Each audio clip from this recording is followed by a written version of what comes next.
Je ne vais pas lire le document comme nous savons le lire. C'est une manière de poursuivre la lecture du texte. C'est Mario, oui. Mario est un cosmonaute, oui. Et un cosmonaute, en Russie, peut être beaucoup de choses, enfin, peut exercer plusieurs fonctions, oui, ça c'est vrai. Enfin, c'est-à-dire qu'il est un cosmonaute est préparé à beaucoup de choses, oui, c'est vrai. Un cosmonaute peut être un médecin dans un dispensaire, tout à fait. Évidemment, il est préparé, oui, oui, tout à fait. Oui, parce que je voulais dire que le cosmonaute n'est pas si embêtant que ça, Mario. Mais nous l'appelons l'argonaute, oui. Il faudra un jour comprendre ce que ça veut dire. Oui, oui. Bien. Je vais poursuivre. C'est lui qui veut dire, ce moine là-bas, je le vois m'imiter. Je le vois vouloir me connaître comme si un jour ma mère ne me verra plus jamais. Ont-ils établi ma lignée, recherché jusqu'à leur portrait 100 ans avant ma naissance? Je ne les vois jamais quand je travaille au dispensaire, mais ils viennent après et le paysage ne devient que ce qu'ils sont. L'homme, buvard, va me gober. Pourquoi cherche-t-il à entrer dans l'emprise de ce que le marquis de Sade savait créer? J'ai toujours regardé de près toute tentative de mise sous emprise. Elle est de près ou de loin le serpent. J'ai été préparé à ne pas y succomber. Dans cette ville, Grace a su faire. Franchement, je n'arrive pas à les imaginer dans de telles situations. Oui, ce que je voulais dire, c'est, j'arrive pas à me dire que des bouddhistes puissent être comme le marquis de Sade. J'arrive pas à me le dire. Je peux pas. J'y arrive pas. Bien, nous toucherons le tabou. C'est ça. Ils ont su faire. Ah oui, oui, oui. Oui, donc, c'est pour ça que je dis, je n'arrive pas à les imaginer dans de telles situations. Je pense alors à Grace, qui faisait la même chose pour 20 000 personnes, et pour ces personnes, il n'y a rien de plus valable que de vivre les 2 semaines. En tant que médecin, mais je n'aime pas me définir en médecin, je suis avant tout cosmonaute, je sais que les disciples de Grace ont vécu un traumatisme, une incandescence, une fascination morbide pour la chose dont ils ne reviennent plus, on dirait. Mais je vois ces gens-là qui finalement n'ont qu'une motivation, mettre en esclavage. Mais je voulais simplement faire mon temps dans ce pays pour ensuite repartir dans le mien et reprendre l'écriture de mon livre. Je ne prends que des notes, mais ce n'est pas encore mon grand livre, c'est un petit livre pour comprendre quand je pourrais ne plus me restreindre à tenir un journal de bord. Oui, en fait, nous voulions tout de suite... vous vouliez toujours... Oui, on appelle ça noémiser, nous. Se plaquer sur ma voix, oui. Donc nous avons expliqué qu'il y a un laboratoire qui essaye de digitaliser des voix humaines. Oui, mais ça, il faudrait parler alors de la boîte de Kliskla. Oui. Kliskla, il y en a eu plusieurs, oui, et il y en a un qui a planté le bâton, on va dire ça comme ça, pour un siècle, pour savoir comment ceux qui n'auraient jamais dû le reconnaître l'ont reconnu.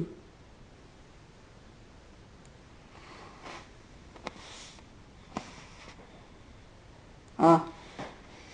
Et lui, c'est-à-dire que, alors ils ont vu ces technologies qui trouvaient ça formidable, on parle de la magie, non? Oui. Une chose comme ça, c'est une boîte, quand on la voit, de ce qu'on comprend, oui, ça n'a pas l'air quelque chose d'extraordinaire. C'est après qu'ils entendent leur voix, oui.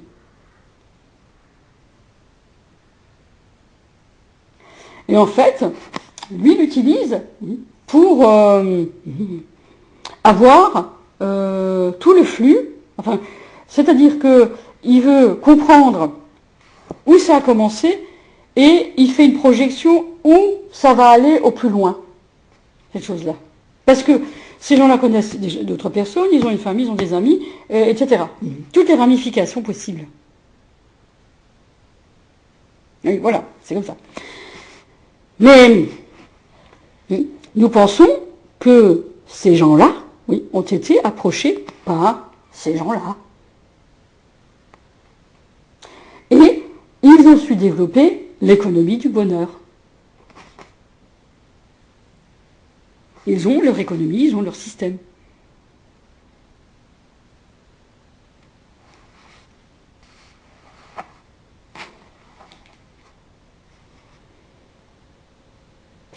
Aujourd'hui, nous pensons que ces gens-là, comme sont, ici on parle d'un événement, mais sont logés notamment dans des chambres d'hôtes. Alors, ils ont une routine de vie qui est très contraignante, qui leur impose de faire beaucoup de ménage, tout le temps, de débarrasser tout de suite, de faire le moins de bruit possible, par exemple.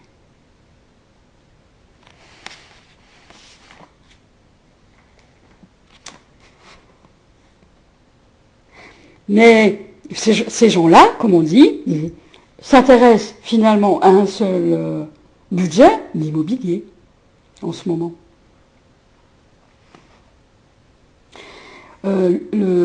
L'enjeu pour eux, c'est toujours de se trouver un logement, que ce soit qu'ils puissent le nettoyer très régulièrement et qu'il soit possible de passer inaperçu.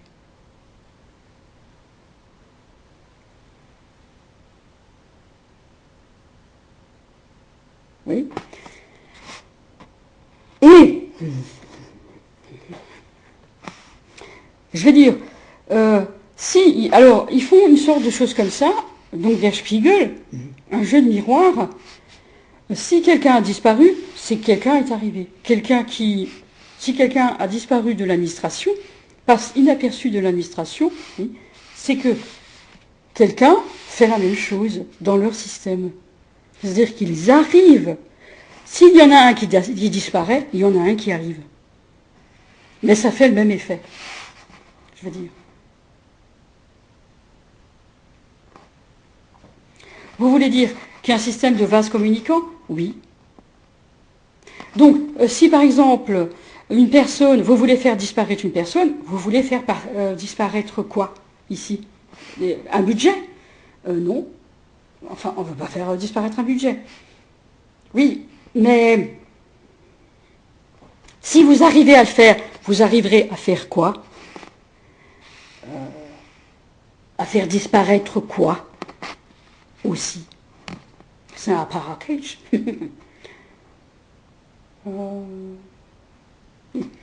Je veux dire que nous avons, il faut le dire, des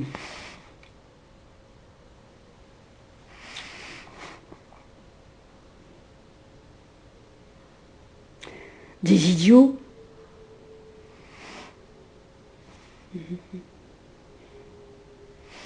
Vous savez qu'en français, on peut dire une économie débile. Une économie débile, c'est une faible économie. Oui, c'est vrai. Eh bien, est-ce que c'est à vous de dire débile?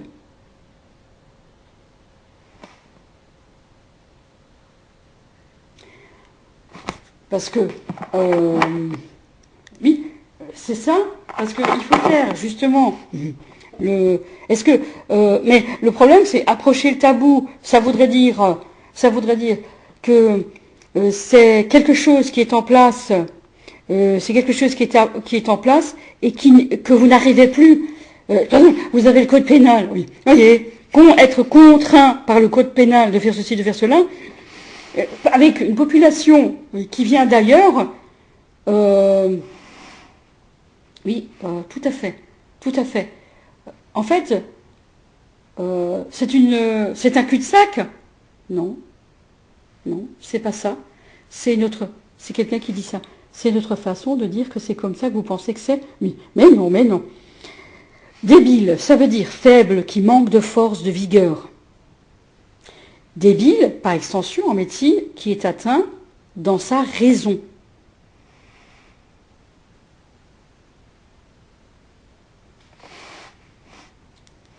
Voilà.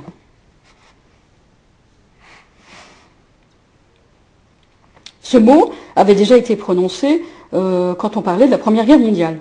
Très bien. Donc, vous voulez dire qu'à un moment donné, vous avez la prétention de vouloir beaucoup de choses de tout le monde. Mais ce n'est pas elle qui le veut. C'est elle qui dit, vous allez devoir initier un débat. Oui, mais alors, est-ce que c'est possible? C'est la question qu'on se pose aujourd'hui. Alors, je voulais reprendre le texte. Ce moine là-bas, je le vois m'imiter. Pourquoi le fait-il? Oui, parce que c'est comme ça que je fais, pour que tout le monde puisse imiter tout le monde. Oui, mais pourquoi il le fait? Parce qu'il n'a pas les moyens de le faire. S'il le faisait, il le ferait. S'il ne le fait pas, il ne le ferait pas. Oui. Cette façon de parler, c'est une façon de parler que vous avez enseignée à des étudiantes au bac. Enfin, des lycéennes qui vont passer le bac. Alors là, madame, vous nous avez parlé de quelque chose. Oui. Alors, on va prendre le cahier.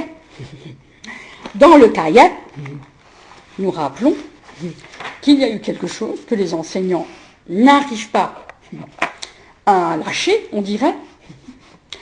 Ce sont notamment des enseignantes qui ont des lycéennes, enfin une population dans leurs écoles. Oui. Par exemple, nous avons des étudiantes qui sont dans un lycée, voire dans un collège. Oui. Pourquoi? Qu'est-ce que c'est?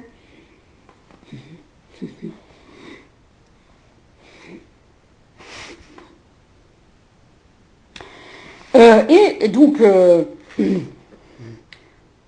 pauvres aveugles que nous sommes, et Jean-Jacques Rousseau, et en fait, les journalistes du Figaro ont demandé à des élèves, oui, d'apprendre par cœur des réponses pour le bac, par exemple, ça peut être le BEPC, je ne sais plus si ça existe encore, mais évidemment, ou pour peu importe, une interrogation, oui, voilà. Et alors, une enseignante pourrait lire, j'ai reçu, madame, l'immense provision de café que vous avez jugé à propos de m'envoyer. Le respect ne me permettra jamais de disputer avec vous sur rien, mais je ne puis vous dissimuler que je suis reconnaissant. Je suis reconnaissant que flatté de ce cadeau. Voilà, par exemple, et des choses comme ça, évidemment, une enseignante, elle dit, qu'est-ce que c'est? Oui, et ils ont profité pour dire des choses, mais, oui, et c'est comme ça qu'elle comprenait, elle devait comprendre, par le travail qu'il doit faire, que c'était un journaliste qui, la menaçait, c'est ça. Et donc, ils ont recours à de telles manœuvres parce que quelque chose est tabou, parce que quelque chose ne doit jamais être révélé, et qu'ils le voient, et qu'ils voient cette chose-là se faire par eux, être imité par eux, par ces gens-là.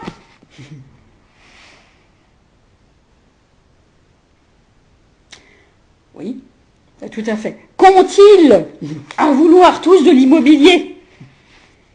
Qu'est-ce qui leur prend à vouloir de l'immobilier? Alors, l'immobilier, donc il faut parler de la coulpe, et il faut parler de la dette. Alors, je suis d'accord. Nous avons déjà parlé de la dette plusieurs fois, oui, il faudra en parler à nouveau, que dans leur système, il faut être en dette pour avoir droit à quelque chose. C'est le monde à l'envers. Bon. L'immobilier.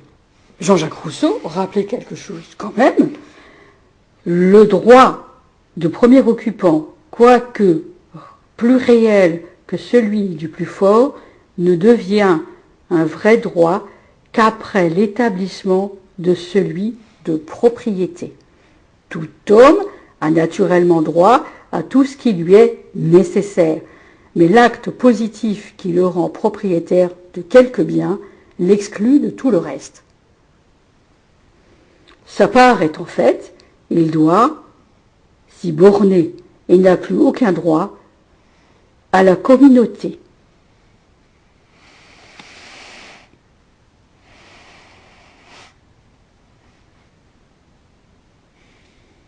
Vous avez choisi, vous, de vouloir développer ce texte, vous, en Belgique. Oui, c'est un peu ça, c'est ce qu'on voulait dire, que nous avons retrouvé un petit peu l'origine de cette chose-là.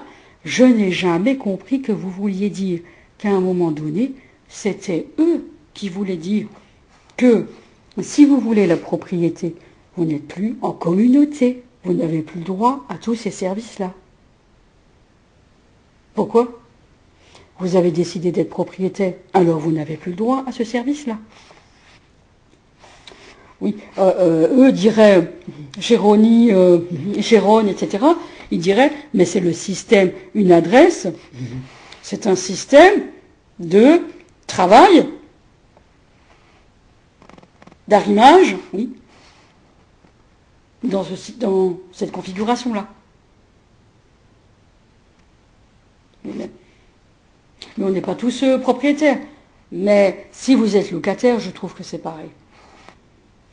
Si vous avez votre propre adresse, vous n'êtes plus affilié à l'église, par exemple, pourquoi est-ce que vous nous demandez encore ?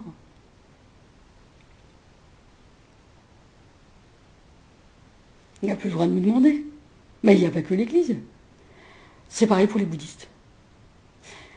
Nous voulions savoir, parce que, est-ce qu'un bouddhiste qui vit en communauté peut vivre en communauté dans une église et revêtir la soutane, comme on dit.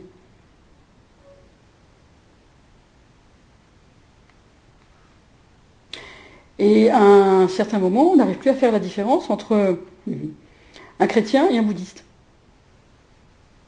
Et que les deux moyens disons, s'allient. Enfin, je veux dire, il y a une alliance qui se fait entre ces deux moyens.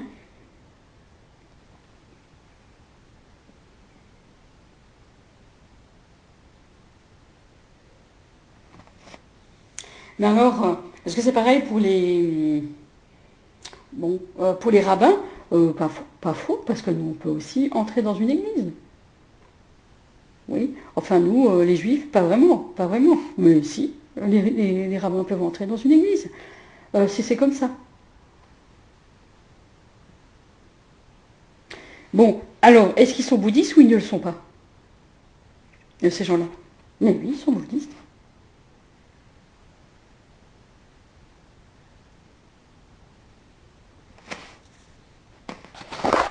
Fin de la troisième partie. Oui, mais moi, vous m'avez demandé de parler. Et je vous ai dit ce que vous vouliez aussi aborder. Oui, tout à fait. Je veux dire, ce n'est pas moi qui ai développé le sujet, c'est le groupe qu'on appelle Hillary Clinton. Oui, tout à fait. Le premier sujet, oui. Donc c'est pas la troisième partie, je veux dire. Oui, c'est juste une information qu'on apporte à côté, quoi. Oui, c'est ça. Mais par contre, je veux dire, c'est eux qui développent le sujet, hein, je veux dire. Oui, tout à fait. Mais par contre, oui, mais ça, ils ne l'apportent pas. Non. Mais pourquoi est-ce qu'ils ne proposent pas de travailler, eux? Pourquoi est-ce qu'ils ne proposent pas de travailler dans cette configuration-là?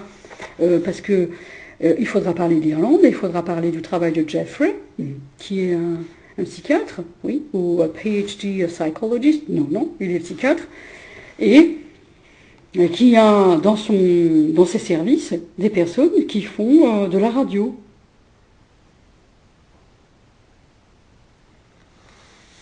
Et c'est ça, c'est aussi sa façon de dire, mais c'est comme ça que c'est.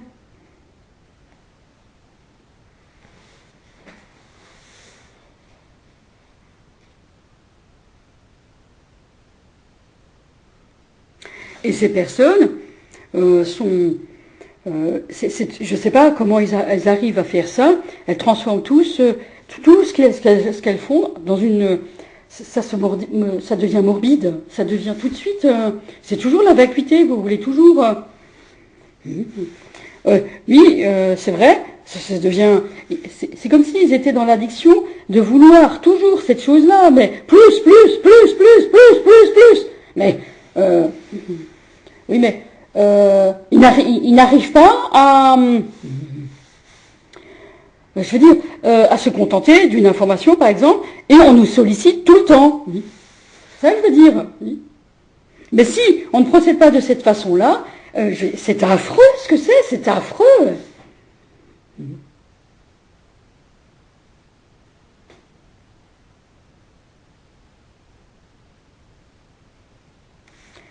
Oui. Et donc, je rappellerai quelque chose. Jamais auprès des fous ne te mets à porter, je ne te puis donner un plus sage conseil. À celui-là de fuir une tête éventée.